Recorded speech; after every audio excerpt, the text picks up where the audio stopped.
You are in the middle of coding and your boss says urgent bug on the main branch, but you can't switch branches because Git says uncommitted changes would be overwritten. Git stash saves the day, and this is when Git stash saves your day. Let me show you. Git stash is like a drawer for your unfinished work. You put your changes in the drawer, switch branches, fix the bug, come back and take your work out. Everything is exactly where you left it. Today I will show you everything about stash from basic to advanced. So let's start it. So let me show you the problem. So this is my project that you currently see. I have these files app.js, config.txt, new file.txt and the readme file. And if I show you the git changes, we have only one commit at the moment, and we have these two files which are modified, and this is the new file that was created. So this is the typical situation, and I'm working on the feature branch that you can see from the bottom left. You can also use git branch command to see that on which branch you are currently now. So I made some changes as I have shown you in the left sidebar. Let me show you from the git status as well. So here you can see I have modified files here which are not committed yet, but now I need to switch to the main branch. So let me show you. By doing that, run the command git checkout main and press enter, and here you see the error. It is saying that your local changes to following files would be overwritten by checkout app.js and config.txt.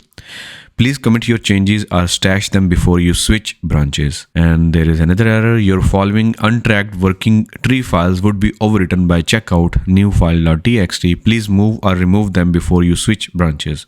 Aborting. So you saw Git says no, your changes would be overwritten. So I can't commit this half done work. It would break the build. So what do I do? This is the time when we need stash. So there are few methods about stash. So first scenario is basic stash. So you can just stash your work. It is simple command git stash. So let me show you what I mean.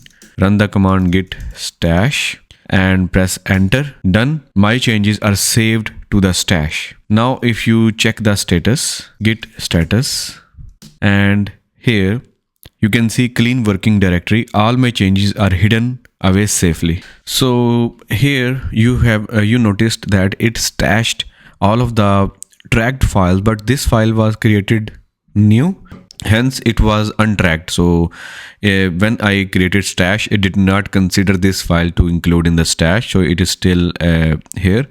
So you might not want this behavior. So in that case, let me revert the stash that I just created. Okay, I have reverted the stash. I will show you how to do that shortly, but let me just tell you how to solve this problem so that all of these files could be stashed all together. For that, I would have to first add all of these changes in the staging area. Currently these are unstaged. So when files are unstaged and if you create stash, only those files would be stashed which are already being tracked. Like you see the M here, these are modified, these were already being tracked, but this file was not being tracked because this is just created.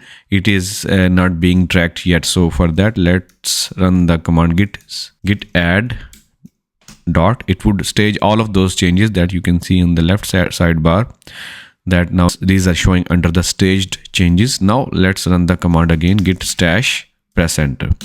Alright, now if you see git status, this time everything is empty here. There are no changes, even there is no newly created file that was being shown here earlier. So that is perfect. Now we can proceed further. We have clean working directory. All my changes are hidden away safely.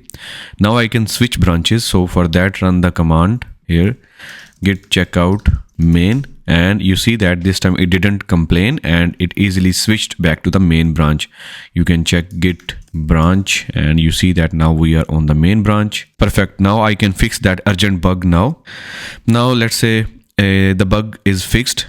Time to get my feature work back. So for that, switch back to the feature branch. For that, run the command git checkout feature and we are back to our feature branch. And now let's pop the stash. So for that, run the command git stash pop and press enter.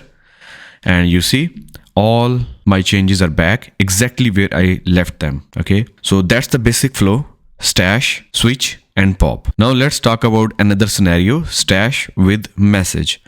So what if you have multiple stashes? How do you know which is which? So in that case, when you stash, you would have to add a message. Okay, so let me show you what I mean by that. Let me clear this out and let's stage all of those changes.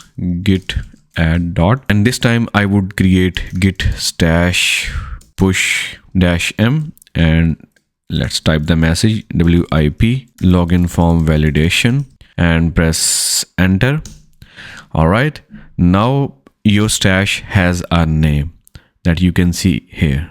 Okay, if I scroll up, if I show you the history, earlier when I ran the git stash, at that time it did not have any name, so it just used the commit message, the commit ID and the initial commit message. But now as we have specified the message, so now it will be using the exactly message that you used. Now let me show you how to see all of the stashes. For that, run the command git stash list and press enter.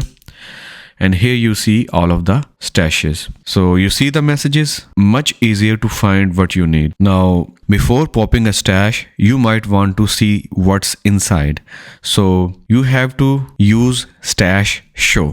For that, run the command git stash show, run. And here you see this shows which files were changed. But if you want to see the actual code changes, you would run this command git stash show dash p. And here you will see the actual code changes like this one, and here as well, and also here. So now you see the full diff, exactly what you stashed. Now you can also check a specific stash. So for example, let me show you the git stash show, git stash list. Okay, so you see we have multiple stashes, and if you want to check a specific stash, you can use the index. So for example, you can use git stash show and use stash @ curly braces, and between that you have to pass the index of the stash. I want to see the second stash that has the index 1. Press enter. I did not use the correct spelling, so let me quickly fix it. It is stash, remove this S. Okay, now you can see we can select a specific stash to see its changes. So you can have many stashes, they stack up. So let me create a few. So for that, let's make some changes. Echo change 1 into file1.txt. Okay, you see that change has been added.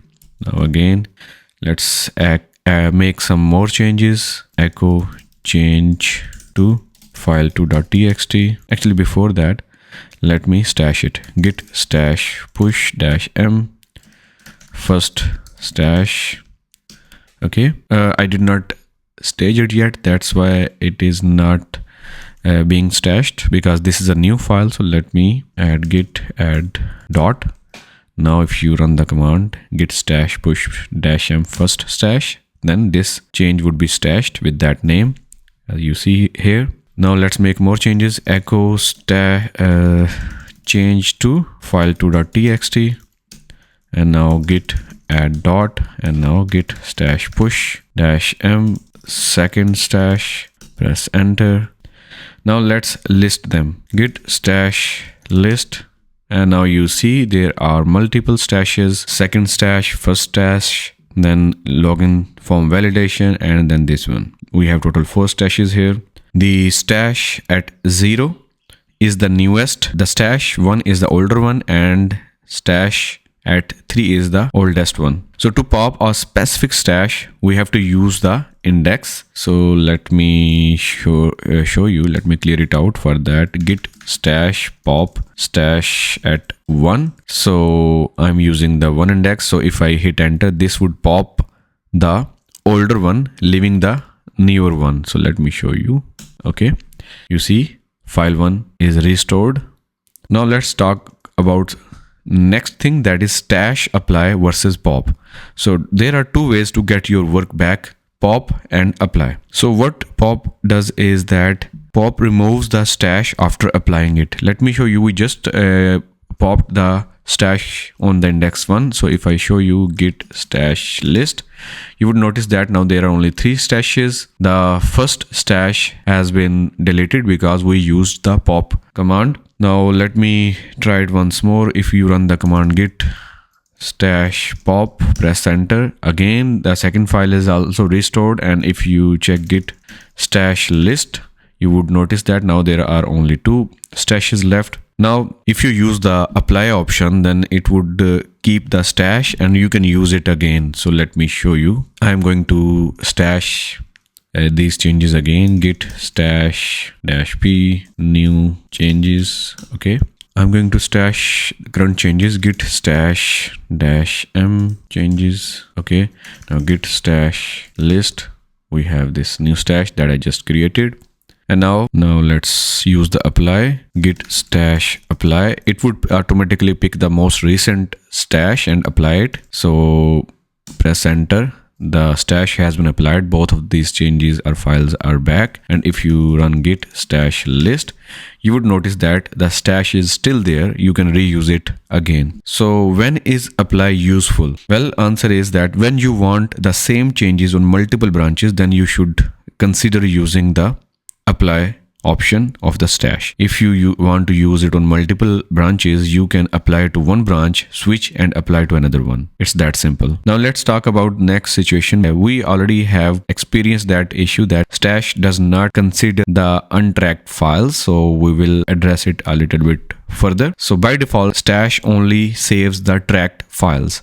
So new files you created, and if it is not stashed like we saw earlier. So to include new files, one approach that we used was that we staged all of the files, including the untracked files, and then the stash command considered all of the untracked files as well. But there is another way. You can use the -u flag. So -u actually specifically tells Git that we want to consider the untracked files as well. Okay, so for example, I have unstaged these files. Now you will see that again it is showing the untracked status on both of these files.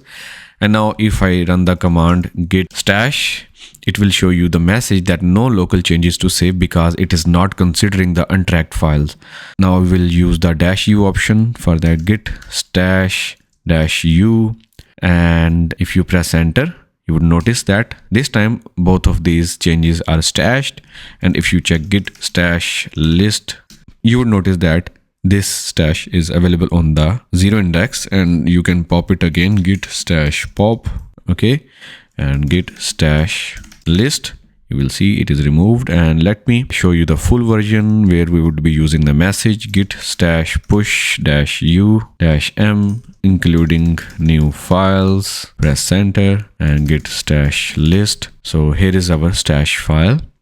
So now untracked files are stashed true. So there is also the -a for all files, including ignored ones, but you rarely need that. You can use that as well. So for example, here, let me add a file, let's say a .git ignore, and I'm going to create a file sensitive credentials.txt. Okay, maybe you are saving some sensitive credentials, or maybe it is .env file, and you have added it in git ignore sensitive credentials.txt. Okay, save it. Now you notice that this change is not being considered. If I show you, let me show you this clear git status, you will notice that it is now only considering the git ignore or any new file. Let me actually create another file, test.txt, and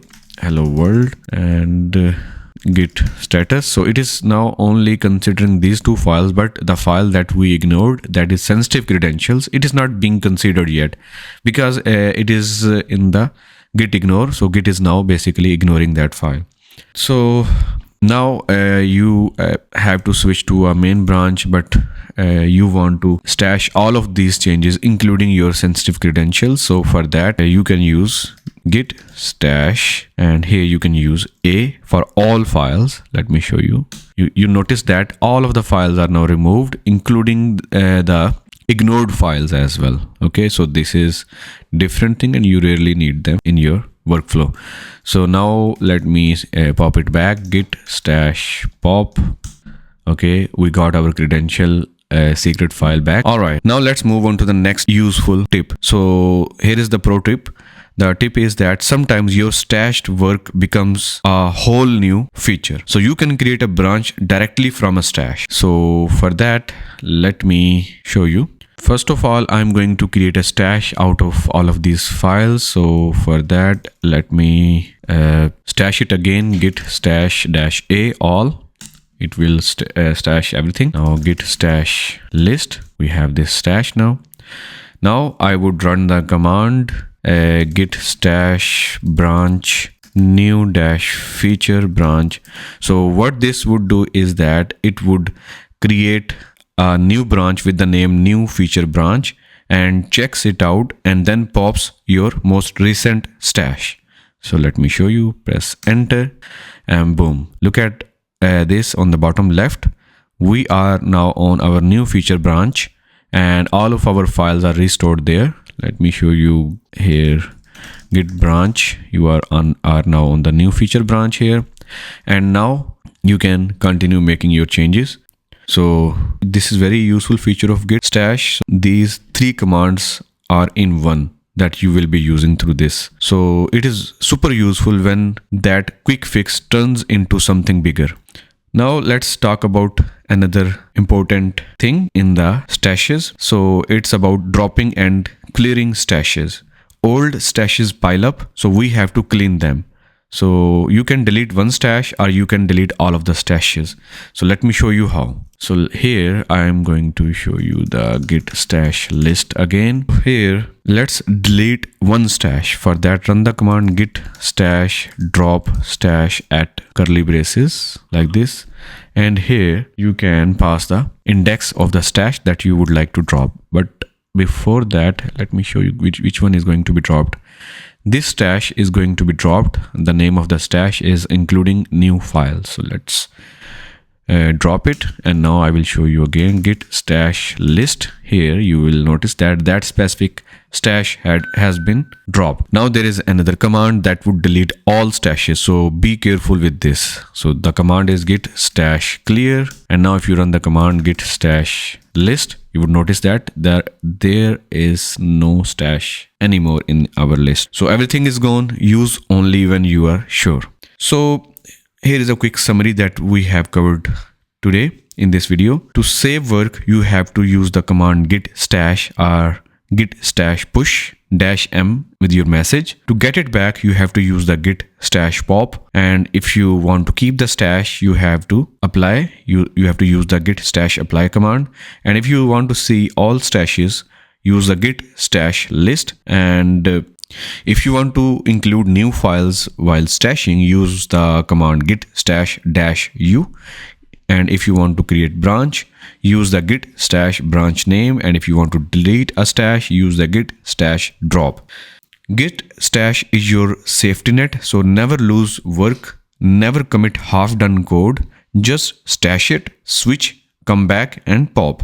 So next video is going to be about git rebase versus merge. So you would learn when to use each. So please subscribe to my YouTube channel if this helped. See you in the next one.